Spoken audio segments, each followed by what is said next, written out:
Matt Rhule's unconventional approach to motivating paid off handsomely. 5 days before the Huskers were scheduled to return to the field, the head coach of Nebraska called his players together for a demanding, physical practice on Sunday.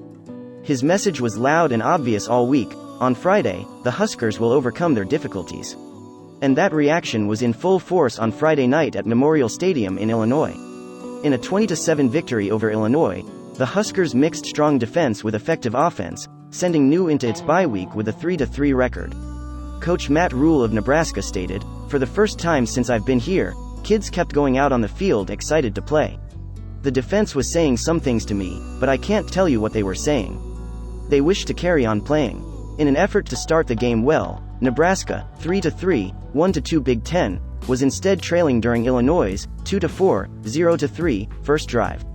Inside the Nebraska 10-yard line, the Illini marched down the field until coming up against a strong defensive line that wouldn't give an inch. At the 1-yard line, running back Reggie Love's second down carry was stopped just short of a touchdown. A third down quarterback sneak was also halted. Defensive lineman Ty Robinson assisted in colliding with Love when Illinois attempted a shotgun handoff in order to keep the Illini out of the end zone. Unbeknownst to Illinois at the time, it would be a very long time before the Illini encountered a situation like this again. Instead, the Nebraska offense started strong at its own 1-yard line. Heinrich Haarberg, the quarterback, dropped back from his own goal line and connected with wide receiver Marcus Washington for a significant sideline gain of 39 yards. On the subsequent play, Washington looked to have a knee injury and left the game. Nebraska pieced together an 11-play drive that finished outside the end zone, turning the goal line stop into points. Tristan Alvano, the kicker, had missed his previous 3 efforts at field goals this season, but his 31-yard shot split the uprights to give Nebraska the lead. The Nebraska defense came together to force 3 straight 3-and-outs from Illinois, just as the Nebraska offense did in response to the early stop that changed the momentum. The Husker offense quickly took advantage of the several possibilities that were presented to it. In a 14-play drive that included crucial 3rd down and 4th down conversions, both of which came from passes from Haarberg, Nebraska advanced down the field. Anthony Grant, a running back for New, increased the margin of victory with a 1-yard touchdown run in the same area of the field where Illinois had been unsuccessful in scoring. No one could have anticipated the turmoil that resulted from a regular kickoff because of the windy playing field conditions, which had previously hampered punts and kicking attempts.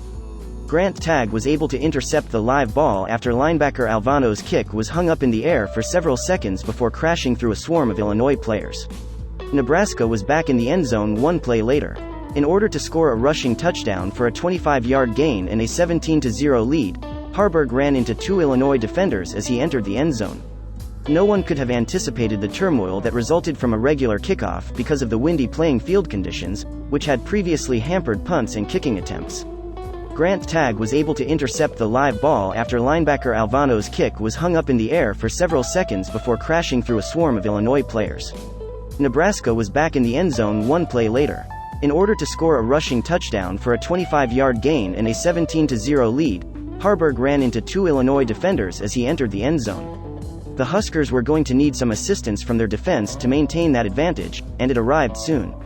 Griffin Moore's 3rd down catch on Illinois' first drive of the second half would have advanced the ball if it weren't for Fallon Sanford's crushing hit. The ball was popped out of Moore's hands by the new safety's tackle and into the waiting arms of cornerback Tommy Hill. Nebraska settled for another field goal attempt after failing to convert a short field into a score. This time, Alvano was kicking into the wind, but he still made a 32-yard effort for a 20-7 advantage.